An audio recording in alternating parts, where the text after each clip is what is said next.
सुंदर सुभूमि भैया भारत के देशवासे मोरे प्राण बसे हिमा खोहारे बटोहिया एक द्वारा घेरे रामा हिमा को तवाला वासे तीन द्वारा सिंधु गहरावे रे बटोहिया जाऊं जाऊं भैया रे बटोही हिंदी देखी आऊं जहां वा कुहू की कोयली गावे रे बटोहिया। जी हाँ, ऐसा है हमारा देश भारत, सारे जहां से अच्छा हिंदुस्तान हमारा। नमस्कार। आज 15 अगस्त है, स्वतंत्रता दिवस।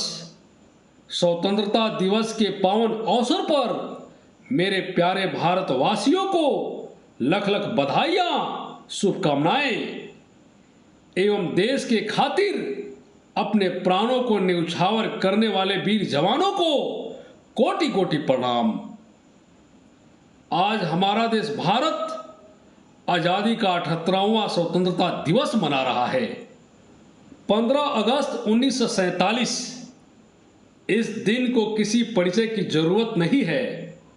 सबको पता है कि 15 अगस्त वही पहला दिन है जब देश ने पहली बार आजाद हवाओं में सांसें ली थी और यह संकल्प किया था कि ऊंचा हो इतना इतना बुलंद हो कि सितारों को चूमे हमारा तिरंगा। पिछले 78 सालों में हमने सुई से लेकर सैटेलाइट तक की यात्रा की है, चंद्रमा और मंगल पर तिरंगा फहराया है। हमने अपने पौरुष और पुरुषार्थ से आज हम दुनिया के चौथी मजबूत और शक्तिशाली मिलिट्री ताकत बन चुके हैं। हम कहां से कहां आ पहुंचे, ये समझने के लिए एक छोटा सा उदाहरण देता हूं। ब्रिटेन की महारानी एलिजाबेथ द्वितीय का जन्म सन 1926 में हुआ था। तब भारत पर ब्रिटिश राज था। कभी दुनिया की सबसे बड़ी अर्थव्यवस्था यानी इकोनॉमी रह चुकी ब्रिटेन के सामने भारत का नामो निशान तक नहीं था। 1965 आते आते हम आजाद तो हो चुके थे, लेकिन 2 वक्त की रोटी जुटाना भी हमारे लिए मुश्किल हो रहा था।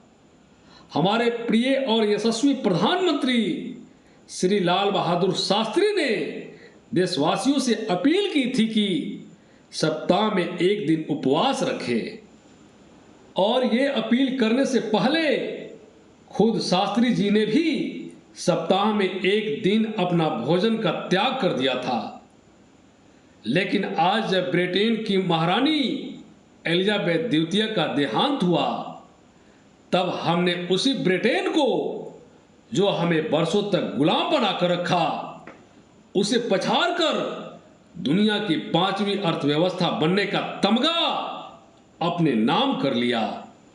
हमारा अगला संकल्प है 2029, जब हम जर्मनी और जापान को भी पीछे छोड़कर दुनिया की तीसरी सबसे बड़ी अर्थव्यवस्था बन जाएंगे।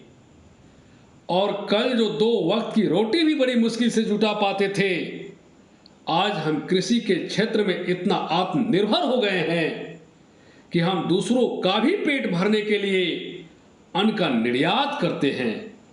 यही नहीं, जब पूरी दुनिया पर कोरोना महामारी ने मानवता पर हमला किया, तो हमने सबों से तेज गति से कोरोना वैक्सीन बनाई।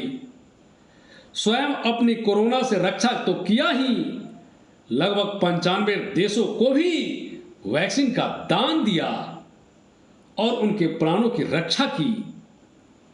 ऐसा है हमारा देश भारत, स्वावलंबी और आत्मनिर्भर भारत। आज पूरी दुनिया युद्ध की भयावह विभीषिका से गुजर रही है।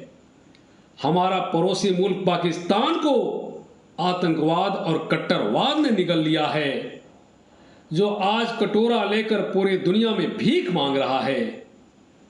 दूसरी तरफ आज बांग्लादेश कट्टरपंथियों की कट्टरता की आग में जल रहा है। कट्टरपंथियों ने लोकतंत्र की हत्या कर दी है। लोकतांत्रिक तरीके से चुनी गई सरकार ध्वस्त हो गई है। वहां अल्पसंख्यकों पर अत्याचार और जुल्म की सारी हदें पार हो गई है।